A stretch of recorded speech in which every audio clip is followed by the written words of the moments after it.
السلام عليكم ورحمة الله وبركاته. النهاردة ان شاء الله هنعمل فيديو سريع كده وبسيط. هنعمل التوابل. ازاي تعملي توابل نظيفة وكويسة في بيتك وتديكي نتيجة فوق الممتازة ان شاء الله. اول حاجة هنعمل تحويجة الفلفل الاسمر. انا عارفة ان كل ست شاطرة عندها التحويجة الخاصة بتاعتها اللي بتعملها، بس انا حبيت اعرفكم التحويجة بتاعتي علشان توصلوا نتيجة كويسة ان شاء الله. هنقول بسم الله. معانا النار واطية خالص، طاسه حطيناها سخنت. هنقول بسم الله كده. لازم نحمص التوابل بتاعتنا. اولا بتجيبيها من عند العطار، تهزيها بمصفى تكون ناعمه عشان لو فيها اي تراب اي حاجه تنزل. بعد كده بتنقيها كويس قوي وتبداي تحمصيها بالشكل ده. هنقعد بقى ايدك فيها كده علشان كلها تاخد نفس درجه الحراره متساويه، ما تبقاش حبايه محروقه وحبايه لسه ما اتحمصتش. هنقعد نقلبها كده شويه لحد ما نلاقي الحبايه بتاعتنا سخنت ونلاقي ريحه الفلفل الاسمر ظهرت كده معانا في واحنا واقفين شمينها بالشكل ده كده. والنار تكون واطيه عشان ما يتحرقش منك، لان لو اتحرق منك هيبوظ لك الاكل اللي هتحطيه فيه طبعا. نقرب بس كده عشان تبقى واضحه معانا. ايه بقى التحويجه بتاعتنا؟ لسه شويه. التحويجه بتاعتنا عباره عن ورق لورا، حبهان، جوز الطيب، كبابه صيني، ومعانا القرنفل. مهمين قوي دول. ولو عندك قرفه ممكن تضيفيها، بس انا بحب تكون القرفه مطحونه في برطمان لوحدها علشان ما يبقاش كل الاكل فيه قرفه. حابه تضيفي زر الورد بتجيبيه برده من عند العطار، الورد البلدي برده بيتحط. دي الاضافات اللي ممكن انت تضيفيها لو انت بتحبيها في كل الاكلات بتاعتك. بس بصراحه بتفرق جامد جدا. التحويجه دي بتفرق قوي في ريحه الشوربه وريحه الاكل بتاعتك، هيبقى حاجه تانية خالص. نحمصه بس كده كويس. احنا مش هنضيف الحاجه بتاعتنا الا لما الفلفل بتاعنا يتحمص الاول عشان الحاجه بتاعتنا ما تتحرقش.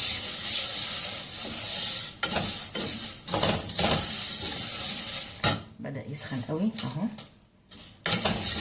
ناخد بالنا ما نسخنهوش زياده عن اللزوم اهو. هتمسكيه تلاقيه سخن. بعد كده هنبدأ نضيف بقى الاضافات بتاعتنا. نقول بسم الله ونديها تقليبه برده تحميصه كده معاها مع الفلفل الاسود بتاعنا.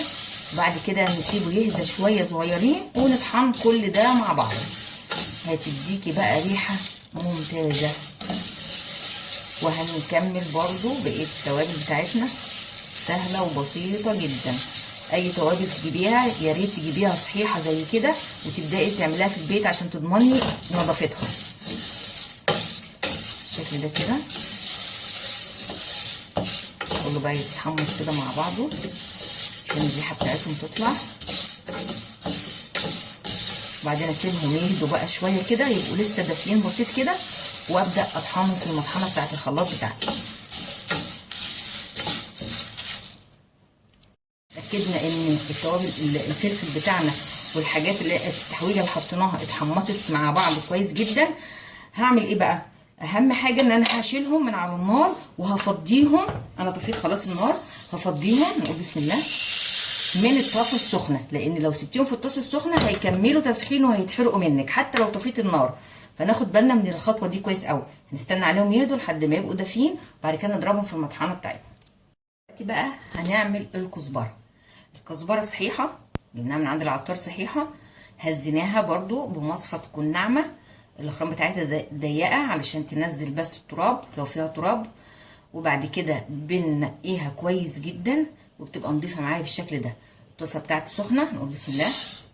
هنقلبها برده ونحمصها لحد ما نشم ريحه الكزبره بتاعتنا وهي ايه طالعه كده. احنا هقول لك بقى في ريحه الفلفل الاسود اللي عملناه بجد ريحته في منتهى الجمال. ناخد بالنا علشان ما تتحرقش مننا. تقلبتين 3 بس، ما بتقعدش كتير على النار. بعد كده هنفضيها برده في طبق. لسه هنفضيها في طبق ونسيبها تهدى شويه. بعد كده نضربها في المطحنه بتاعت الخلاط بتاعتنا. ايدينا فيها ما نشيلهاش. اتحمصت معايا، نشيلها برضو من الطاسه بتاعتنا، مش هنسيبها، لو سيبناها هتتحرق. هنشيلها من على النار ونفضيها من الطاسه بتاعتنا ونسيبها تهدى شويه، وبعدين نضربها في الخلاط بتاعنا. نفس اللي عملناه مع الكزبره هنعمله مع الكمون. هنهزه، هنقول بسم الله كده، نحطه في الطاسه السخنه بتاعتنا ونقلبه. هنجيبه من العطار نهزه وهنقيه عشان بيبقى فيه حاجات كتير، شوائب كتير جدا عن الكزبره كمان، فتاخدي بالك وتهزيه كويس قوي وتنقيه كويس وتحمصيه. برضو هنحمصه على النار كده لحد ما ريحته تطلع معانا، وبعد كده هنفضيه من الطاسه. قبل هنطفي عليه النار ونفضيه من الطاسه عشان ما يفضلش في الطاسه وهي سخنه ويتحرق، ونستنى عليه يبرد شويه وبعدين نضربه في بتاع المطحنه بتاعت الخلاط بتاعتنا.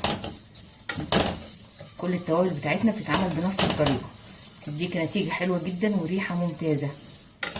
ودي طبعا بتفرق في الاكلات بتاعتك اللي فيها عليها التوابل اللي احنا عملناها دي. بقى التوابل بتاعتنا بعد ما حمصناها وطحناها، دي الكزبره وده الكمون وده الفلفل الاسمر المحوج. في حاجه كده انا بحب اعملها، هقول لكم عليها. بحب اعمل خلطه كده للسلطه وللجبنه القريش. بحط كده شويه شطه، معاهم شويه ملح، معاهم شويه فلفل اسود مش كتير، شويه كمون